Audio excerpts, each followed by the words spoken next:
ये जो ब्राह्मणों के शास्त्र हैं उनमें ये स्पष्ट लिखा है कि व्यास गद्दी पर कथा बाँचने का काम सिर्फ ब्राह्मण कर सकता है। स्पष्ट लिखा है। चूंकि यादव समाज एठा इटावा मैनपुरी कन्नौज फर्रुखाबाद बदायूं में काफ़ी मजबूत है। आप कह सकते हैं कि ठाकुर और ब्राह्मणों के बराबर उनका रुतबा है, मकान दुकान पैसा है। तो चूंकि यादव समाज ने ब्राह्मणों को अपने यहाँ बुलाना बंद कर दिया है, लेकिन ब्राह्मणों वाला काम करना शुरू कर दिया है। अच्छा। हाँ, किसी भी यादव के यहाँ कथा करने ब्राह्मण नहीं आता, हवन करने ब्राह्मण नहीं आता। ब्राह्मण स्वयं ब्राह्मणों वाला काम, मतलब यादव स्वयं ब्राह्मणों वाला काम करने लगा है। एक तो पूरा ब्राह्मण समाज इससे नाराज है क्योंकि यादवों ने ब्राह्मणों की रोजी रोटी छीन ली है। ब्राह्मणों का जो कर्मकांड है, पूजा पाठ है, ये उनका रोजगार है। जब उनके रोजगार पर यादवों ने लात मारी तब यादवों के साथ उन्होंने ऐसा किया। अगर कथावाचक ब्राह्मण होता तो ब्राह्मण कभी भी ऐसा व्यवहार नहीं करते, लेकिन चूंकि यादव है और यादव आज नहीं अपमान हुआ, यादवों का कई बार अपमान हुआ। जाने कितनी बार कथा भागवतों से ब्राह्मणों ने उतार दिया, लेकिन फिर भी यादव धम भीरू बना हुआ है। मेरे साथ धम्म भिक्षु भंते सुमित रत्न जी हैं और यूपी के इटावा से भी हैं। इटावा में एक यादव समाज का मतलब हिंदू, पिछड़ा हिंदू, इस देश में दलित हिंदू, पिछड़ा हिंदू, अति पिछड़ा हिंदू की संख्या करें तो 90% है। वो कथावाचक थे। कहा जा रहा है कि उनको मूत्र पिलाया गया है, उनके साथ मारपीट हुई है, उनका बाल मुंडन करा दिया गया। इसी तरह की एक कथावाचिका थी साहू समाज की, उनको कहा गया था कि आप मुजरा कीजिए। इसी तरह से कथावाचिका थी मध्य प्रदेश में पटेल समाज की, उनको कहा गया कि तुम कथा ही नहीं पढ़ सकती हो। तो क्या जिसको हिंदू धर्म कहा जा रहा है वो ब्राह्मण धर्म है? और क्या किसी भी धर्म में इस तरह से बैन हो सकता है कि कोई आए ना आए? तो ये तो मनुस्मृति है, मनुवाद है। भंते जी से समझेंगे। भंते जी, आप तो इटावा के ही हैं। जी जी। कैसे देखते हैं इस पूरे मामले को? एक यादव समाज से थे, ओबीसी हिंदू थे, पिछड़े बहुजन समाज के थे, उनके साथ जो बर्ताव हुआ है, ये उनकी गलती है या धर्म में इस तरह के वर्ण व्यवस्था में इस तरह के वर्णित है? देखिए, जो ब्राह्मणों के शास्त्र हैं उनमें ये स्पष्ट लिखा है कि व्यास गद्दी पर कथा बाँचने का काम सिर्फ ब्राह्मण कर सकता है। स्पष्ट लिखा है। चूंकि यादव समाज एठा इटावा मैनपुरी कन्नौज फर्रुखाबाद बदायूं में काफ़ी मजबूत है। आप कह सकते हैं कि ठाकुर और ब्राह्मणों के बराबर उनका रुतबा है, मकान दुकान पैसा है।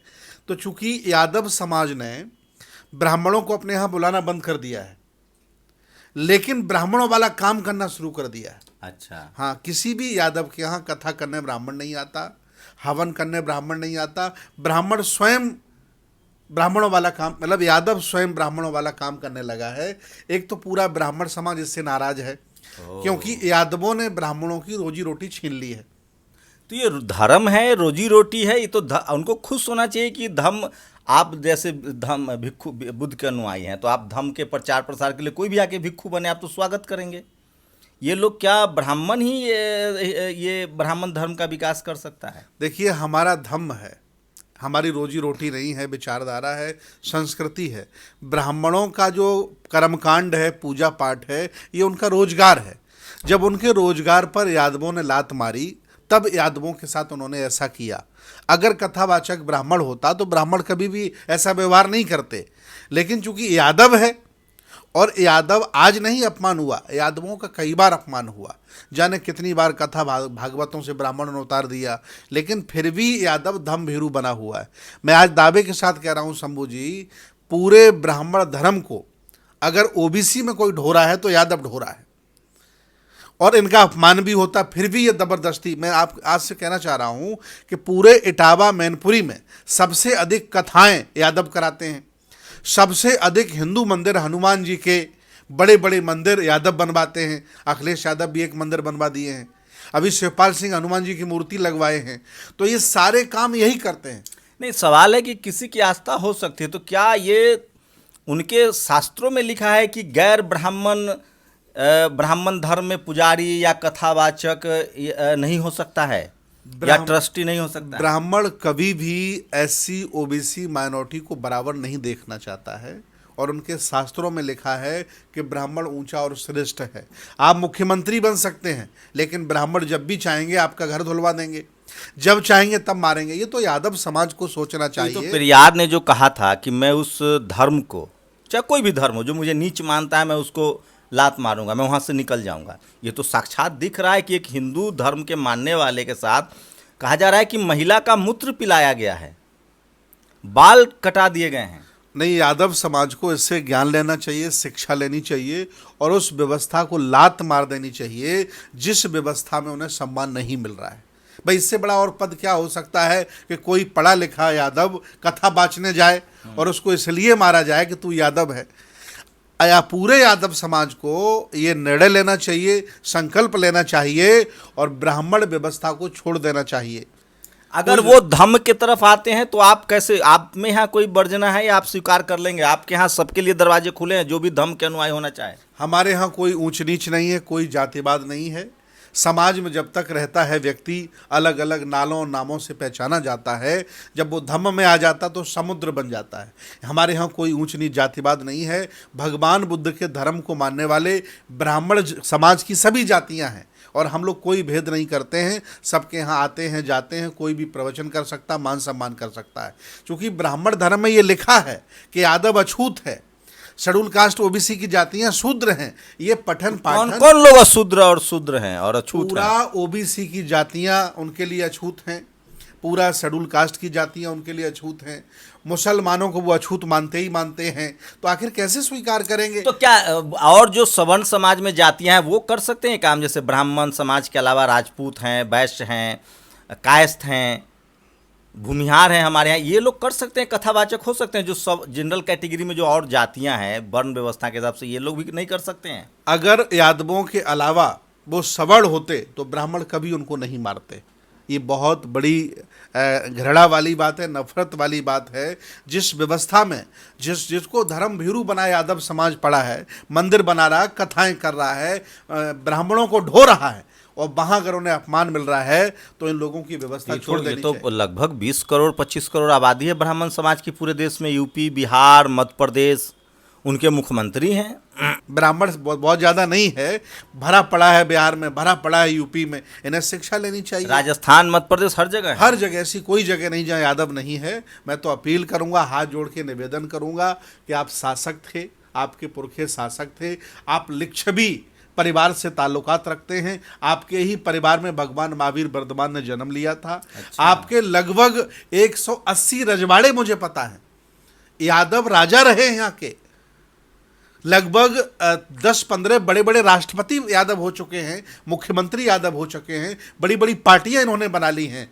आओ बहुजन समाज को गले लगाओ, हमारी जो बुद्ध, अशोक, फुले, साहू, अंबेडकर की विचारधारा है, इसके साथ खड़े हो जाओ। हालांकि पीडीए बना करके इन्होंने प्रयास किया है, लेकिन अब मैं अपील करूंगा, जो आपको कथा बाँचने नहीं देता है वो वोट देता होगा? कभी वोट, नेवर नेवर, कोई एक सिंगल ब्राह्मण सवर्ण वोट नहीं देता यादवों को, कोई नहीं देता। लेकिन फिर भी ये गुलामी करते हैं। उनके बिना इनका घर नहीं घुसना, उनके बिना इनका नाम नहीं रखा जाना, उनके बिना इनकी कथा नहीं होनी, उनके बिना, उनके पत्रा के बिना इनका काम नहीं चलना। ये जानबूझकर के मानसिक गुलामी करते तो हैं। इससे तो कुर्मी, कुशवाहा, ये सब जो चंद्रवंशी, तमाम जो पिछड़े अति पिछड़ी जातियां जिसको बाबा साहब ने SC ST OBC के कह के संवैधानिक अधिकार दिया, उनको सचेत होना चाहिए। देखिए, तेली समाज की साहू लड़की का अपमान कर दिया, पटेल का अपमान कर दिया, यादव का हो गया, अब नाई का बच्चा है, कुशवा का बच्चा है, लोधी का बच्चा है, इनका भी अपमान करेंगे ब्राह्मण। ये पुजारी बन के दिखाएं, ये पुजारी बनेंगे और फिर पीटे जाएंगे, मारे मतलब वहाँ दान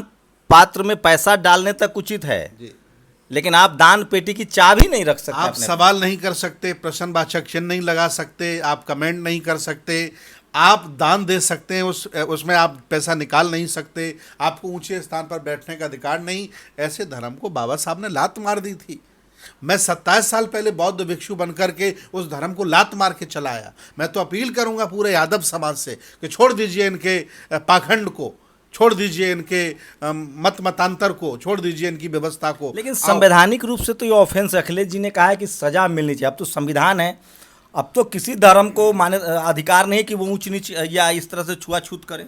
देखिए, संविधान की जो लाभ की चीज़ें हैं उसे सवर्ण मानता है ब्राह्मण, लेकिन जो लाभ की चीज़ें नहीं उनको बिल्कुल नहीं मानता। आज भी ब्राह्मण अपने आप को ऊंचा मानता है, आज भी वो जातिवाद करता है, छुआछूत करता है। अगर उसे इंटरव्यू इस लेने घटना से तो साफ है। हाँ, उसे अगर इंटरव्यू लेने के लिए बैठा दिया जाए तो जानबूझ करके एससी ओबीसी के नंबर काट देगा। अंग्रेजों ने इसीलिए कहा था कि इनका न्यायिक चरित्र नहीं होता, इनको जज न बनाया जाए।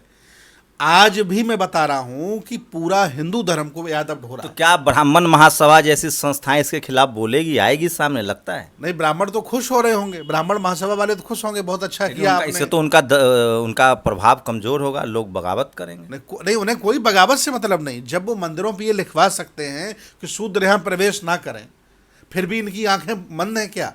फिर भी इनकी आंखों में काला पानी लगा हुआ है क्या? देखिए, संविधान सबको अधिकार देता है अपने विचार और धर्म का शांतिपूर्वक तरीके से, संवैधानिक तरीके से प्रचार प्रसार करना। तो सोचिए, आज भी ब्राह्मण धर्म में जातियां हैं, वर्ण कुव्यवस्था है, और इसी के तहत यादव समाज के कथावाचक के साथ बहुत ही घृणित व्यवहार हुआ है। पटेल समाज की बेटी के साथ हो चुका है। क्या ये समझा जाए कि जो लाभ के पद हैं उस पर आप नहीं जा सकते हैं, आप सिर्फ चढ़ावा चढ़ाइए? भंते सुमित रतन है, ये भी धर्म के प्रचार प्रसार के लिए घूम रहे हैं। अब बिहार में इनका दौरा है। 28 तारीख को बिहार की राजधानी पटना में बड़ा आयोजन रखा है जी, आपने। बहुत बड़ा आयोजन रखा है, पूरे भारत के लोगों को बुलाया है, जो बुद्ध, अशोक, फुले शाहू अम्बेडकर की विचारधारा के लोग हैं। हम लोग बैठ के निर्णय करेंगे। हमारी विरासतों पर अवैध कब्जा है, ब्राह्मणों ने बोधगया पर कब्जा किया है। भारतीय पुरातत्व सर्वेक्षण बना करके हमारी सारी विरासतों पर इन्होंने कब्जा कर लिया है। अगर कुछ हमारे भाई जो किसान हैं या ओबीसी के हैं या शेड्यूल कास्ट के हैं कुछ ऐसा काम करना चाहते हैं तो उनके साथ ऐसा व्यवहार होता है। आप देख सकते हैं, इटावा में महिला की पेशाब छिड़की गई, गंजा किया गया, रात भर उनको मारा गया, उनका सोना छीन लिया, उनके हारमोनियम ढोलक फोड़ दिए गए, वहाँ जहाँ मुलायम सिंह यादव पैदा हुए हैं। इटावा मैनपुरी में किसी की हिम्मत नहीं है कि यादवों से इतना टक्कर ले जाए, लेकिन फिर भी उनका इतना मनोबल बढ़ा हुआ है। भाजपा की सरकार है और यादव चूंकि मानसिक गुलामी में लगा है। अगर यादव उनकी मानसिक गुलामी छोड़ देना तो औकात नहीं किसी ब्राह्मण की। वर्ण व्यवस्था धर्मरा जाएगा अगर पिछड़े, किसान ये सब छोड़ दे तो। बिल्कुल, एससी ओबीसी माइनॉरिटी के लोग इनको छोड़ दें तो अल्पसंख्यक हो जाएंगे ब्राह्मण। है ही क्या इनके पास?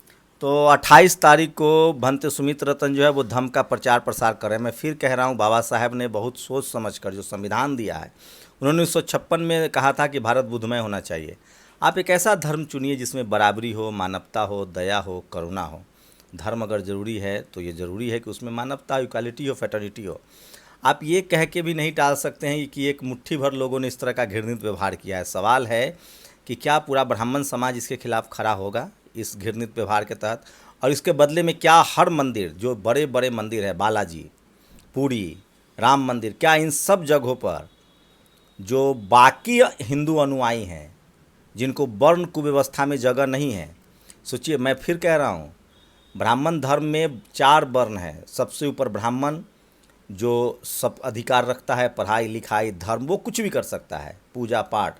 क्षत्रिय जो सिर्फ राज कर सकता है, वैश्य जो व्यापार कर सकता है, और बाकी शूद्र और छूत है। आप बताइए कि आप ब्राह्मण धर्म में हैं, ब्राह्मण हैं, वैश्य हैं, क्षत्रिय हैं, या बाकी के शूद्र और छूत हैं, और आपके लिए धर्म में न तो व्यापार है, न बिजनेस है, न पढ़ाई लिखाई। और ये सब होता रहा है जब तक संविधान लागू नहीं था, तभी ये कानून था, इसी को मनुस्मृति कहते हैं। लेकिन आज संविधान लागू होने के बावजूद अगर इस तरह की कोशिश हो रही है तो इसे आप क्या कहेंगे? आप सोचिए, जब संविधान नहीं होगा और जब सोशल मीडिया नहीं था तो क्या क्या होता था। तो क्या आप ऐसे धर्म में बने रहेंगे जो आपको नीच और अछूत कहता है, या भगवान बुद्ध के मार्ग पर चलेंगे जो आपको दया, करुणा, बराबरी की बात कहता है? आप लोग अपनी राय जरूर दीजिए। आपकी राय बहुत, हम किसी जाति, किसी धर्म के खिलाफ नहीं हैं, हम सिर्फ आपको घटना का ब्यौरा दे रहे थे और तथ्यात्मक बात बता रहे थे। और ये बात chief justice of India Gavai साहब ने कहा है कि कोई देश और समाज विकास नहीं कर सकता है अगर वहाँ जाति और धर्म के नाम पर गैर बराबरी हो। तो यादव साहब कथावाचक को जो मारा पीटा गया है, वो बताइए, जाति देखकर या धर्म देखकर? शुक्रिया भंते जी हमारे साथ बात। थैंक यू, बहुत बहुत धन्यवाद, बहुत बहुत साधुवाद। तो आप लोग अगर बिहार की राजधानी पटना के आसपास रहते हैं, बिहार में रहते हैं, तो 28 तारीख को विद्यापति भवन जो है ये इनकम टैक्स गोलंबर के पास है जी, वहाँ पर ज़रूर आइए। और भंते सुमित रतन जी जो हैं, जो धम्म के प्रचार प्रसार में दुनिया भर में घूमते हैं, इनके कार्यक्रम में आप शामिल हो सकते हैं। शंभू कुमार सिंह, नेशनल दस्तक, पटना। नेशनल दस्तक की आपसे गुजारिश है कि अगर इसको बचाना चाहते हैं तो नेशनल दस्तक को सब्सक्राइब करने के लिए रेड कलर के सब्सक्राइब बटन को दबाएं, फिर बेल आइकन की घंटी दबाएं।